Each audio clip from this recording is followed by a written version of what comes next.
Hello! Welcome to our mini vlog in Thailand. So, papunta na kami ng Chiang Mai. Then, we have decided na subukan yung sleeper train nila, which would take us around 11 to 12 hours papuntang Chiang Mai, which is okay lang din naman kasi since wala naman kami gagawin, gusto lang namin magpahinga and all.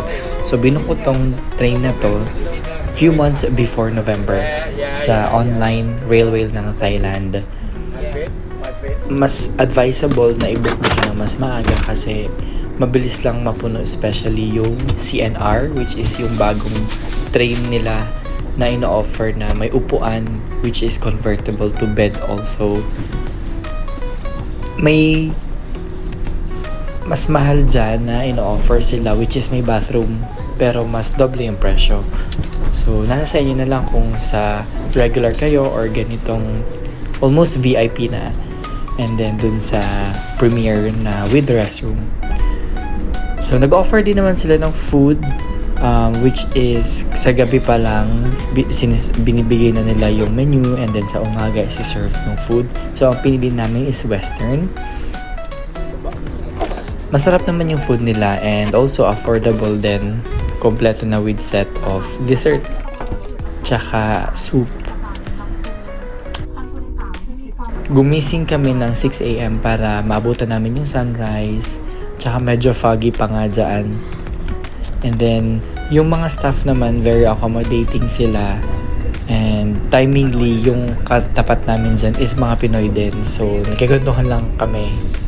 Simula ng pag-andar ng tren hanggang pagdating namin sa Chiang Mai. Which is, hindi talaga namin naramdaman yung travel time namin kasi na-enjoy lang namin yung scenery and then yung food and then yung kwentuhan.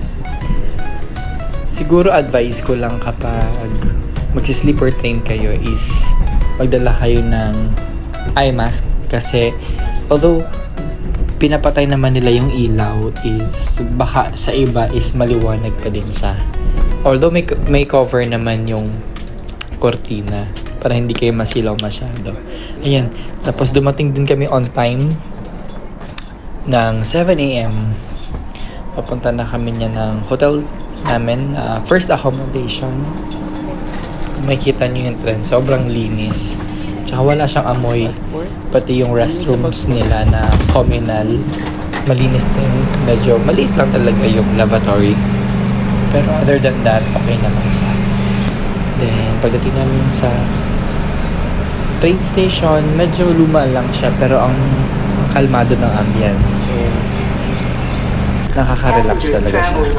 Then, nag-book ako ng taxi using Bolt app. Yun, mas mura kasi siya pero compare sa Grab. Then, maganda rin naman yung mga sasakyan and very safe. Kaya, yun na lang din yung gamitin nyo if ever na pupunta kayo ng Thailand. Yun lang. Bye-bye.